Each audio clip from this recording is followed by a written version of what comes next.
உலகில போட்டாலும் கவலை இல்ல, என் இயேசு என்னோடு உண்டு. நெருப்ப படைச்ச இயேசு என்னோடு உண்டு. அக்கினி ஜுவாலையில போட்டாலும் வேகவில்லை, 3 பேரும் தனியா இல்ல. அப்போ 4வதா யாரு அங்க வந்தாரே சூழ நடுவல, முடி கூட கருகவும் இல்லை. எப்பா வந்தாரு நெருப்பு நடுவுல, இயேசு அவங்க கைய விடவே இல்ல.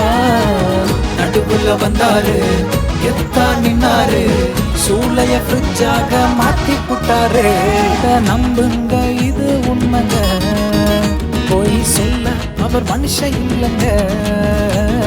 நம்புங்க இது உண்மைங்க, நம்ம இயேசுவோட செல்ல பிள்ளைங்க. செல்ல